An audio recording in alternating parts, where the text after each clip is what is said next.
Alex,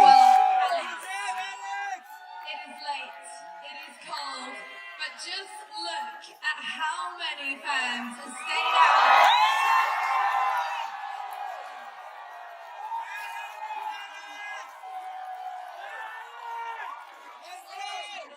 How special was it to get the win tonight in front of all of these guys? It was so incredible. This is my first time and you do well, so thank you. Ticket prices were steep. They sold out regardless. Fans arrived before the gates had even opened, and tournament organizers found themselves scrambling to manage thousands of supporters who couldn't get inside. This wasn't a Grand Slam final. This was an Alex Eala match, and the WTA is only now beginning to grasp what that actually means. Is the WTA doing enough to promote Alex Eala given the kind of crowd she's drawing, or are they still underestimating what she brings to the sport? Let us know in the comments. We teased it. The Alex Eala phenomenon continues here in the SoCal desert. Let's hear from some of those local fans who are gathering around the Filipino star. She's humble and she works hard. Yes. That's why we like her, because she's the face of the Philippines. Just aside from her talent, she's also thinking of the future. You know, I've only dreamed of making tennis grow in the Philippines, and now I'm bringing a whole new audience to tennis all around the world. So when Eala plays, we all get together and we all watch her support her as a group of people. Are there actual gatherings? Oh yeah, yes. really? Oh yeah. Okay. It's party We time. plan our dinners around that stuff. Really? You signed up for Tennis Channel to watch her? Yeah, because sometimes they don't show it. So the year subscription, just in case. The monthly. Oh, the monthly. Okay. The monthly, just in case she doesn't play, then we don't. Start with one number because it puts everything else in context. 120 million. That is the population of the Philippines. And when Alex Eala walks onto a tennis court anywhere in the world, that number, or at least a loud, passionate, well-traveled fraction of it, shows up. In person. With flags, with chants, with an intensity that transforms an ordinary third-round match at a WTA event into something that feels less like a professional tennis fixture and more like a national occasion.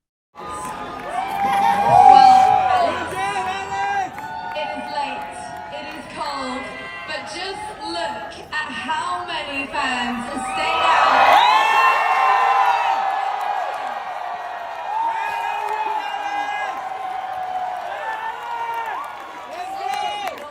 How special was it to get the win tonight in front of all of these guys?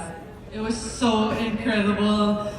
This is my first time and you do well, so thank you. I never would have imagined this would be my debut match with just surrounded by so much love, and I really needed to dig deep today. Diana played so well in a good most of the match, so I'm really happy with how I competed. Of your reaction at the end there, it felt like it meant so much to you to get the win tonight. Yeah, matches like this where, like I said, you really have to dig deep. Means so much to me, and it's my first time here. The tournament is amazing. I'm so grateful to be here, to be playing in front of all of you. So I'm really happy I get to play another match. And just quickly, last year you didn't even get into this event. This year you are seeded. It has been a whirlwind 12 months for you. If last year I had a conversation with you and said this is where you would be 12 months from now, would you have believed me? I would not have believed it. It's been a crazy journey ever since then, and it's only the beginning, so I'm so excited, and I'll continue to work hard, and hopefully many more matches like this.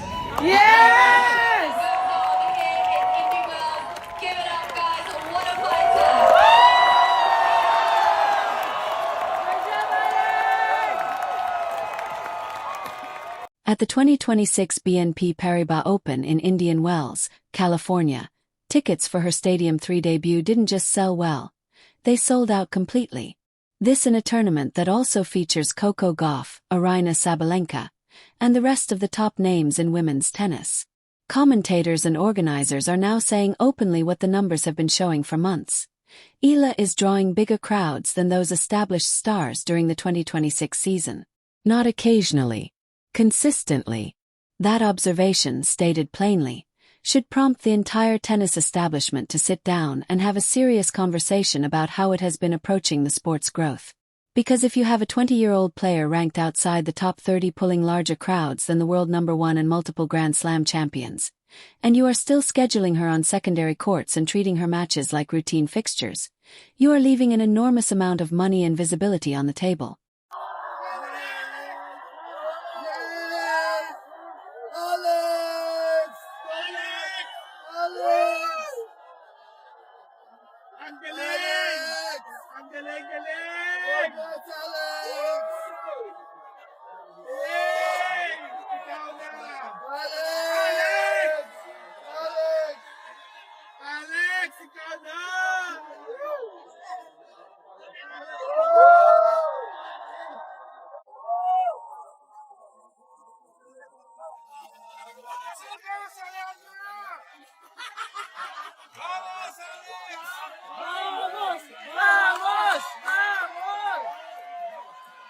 Well, ladies and gents, what an absolutely incredible battle that was. Thank you to all of you guys for coming out and supporting. It is now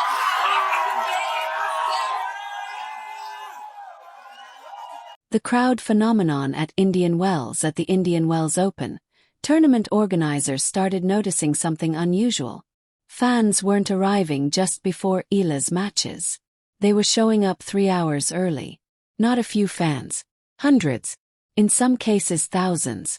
Stadium sections filled with Filipino flags, fans wearing Eala merchandise, and crowds chanting her name before warm-ups had even started.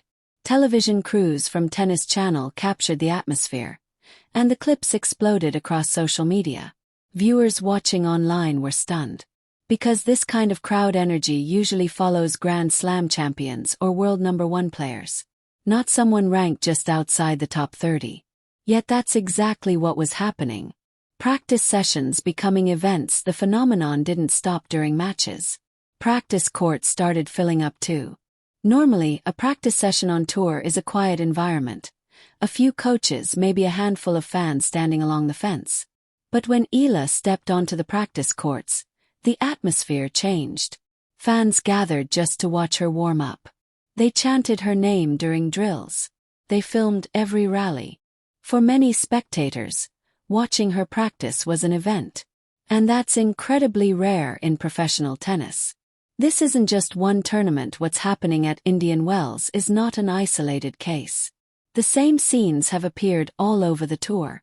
At the Dubai Tennis Championships, Eala's matches were packed with fans. At the Australian Open, crowds packed into courts where she was playing until standing room was the only option left. Wherever she plays, one thing is consistent.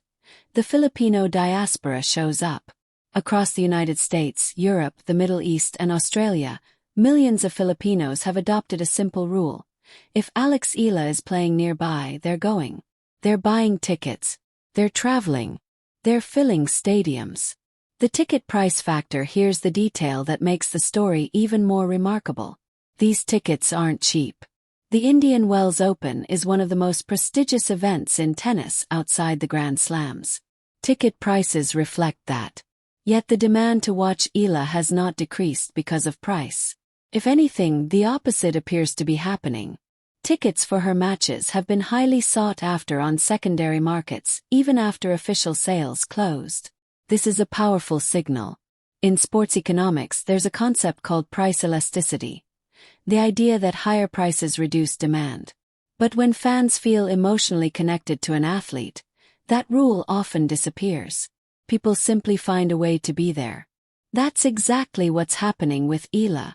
Why the connection is so powerful. To understand this phenomenon, you have to understand what Eala represents. The Philippines has produced world-class athletes in many sports, especially boxing with legends like Manny Pacquiao. But in tennis, the country has historically had very little presence at the top of the sport. The infrastructure, funding, and development systems that produce top 30 players in nations like the United States, Spain, or France simply haven't existed at the same level in the Philippines. So when Eala climbed into the top 30 of the world rankings, something powerful happened. She didn't just win matches. She proved something that many people had never seen before. A Filipino player can compete with the best players in the world. More than just tennis, that's why the crowds look the way they do. For Filipino fans, watching Eala isn't just about tennis. It's about representation. It's about seeing someone who comes from their country, someone who grew up in the same culture, competing on the global stage against the best athletes in the world. Every match feels like a moment of national pride. Every win feels like history. The Taylor Swift effect. Some media outlets have even compared the Eala fan movement to the phenomenon surrounding Taylor Swift. At first glance, the comparison sounds strange. But the underlying dynamics are surprisingly similar. Swift built a fan base that travels enormous distances to attend events, pays premium prices without hesitation, creates an atmosphere that transforms concerts into cultural events. The same pattern is starting to appear around Eala's matches. Fans don't just watch. They participate. They chant. They travel internationally to support her. It becomes an experience, not just a sporting contest. Why the WTA is paying attention for the WTA. This kind of organic fan energy is incredibly valuable. Sports organizations spend millions trying to create excitement around events. But you cannot manufacture what Eala is generating naturally. You can promote players. You can schedule matches on bigger courts. But you cannot force thousands of fans to buy tickets and travel across continents. That only happens when a player genuinely connects with people. The Southeast Asian opportunity, the biggest long-term impact, may be regional. Southeast Asia represents a massive population base with relatively limited engagement in professional tennis compared to Europe or North America. Eala could change that. The blueprint already exists in sports history. When Yao Ming entered the National Basketball Association, the NBA gained a huge Chinese audience. When Naomi Osaka rose to the top of tennis, Japanese interest in the sport surged dramatically. One player can open an entire market. Eala has the potential to do exactly that in Southeast Asia. A moment of opportunity right now. The WTA faces an important strategic decision. They can treat Eala as simply another talented young player climbing the rankings. Or they can recognize the larger moment. Because the signals are clear. Sold-out stadiums, overflow crowds at practice sessions, fans traveling internationally, massive national support, and the most astonishing part. She's only 20 years old. Her career is still in its early stages. The reality, what's happening around Alex Eala, is not hype. It's not a marketing campaign. It's a genuine grassroots fan movement built around a player whose success represents something meaningful to millions of people. And movements like that can change sports. The crowds are real. The tickets are selling. The attention is growing. And the rest of the tennis world is starting to realize something important. The Alex Eala era might only be beginning. Tennis fire.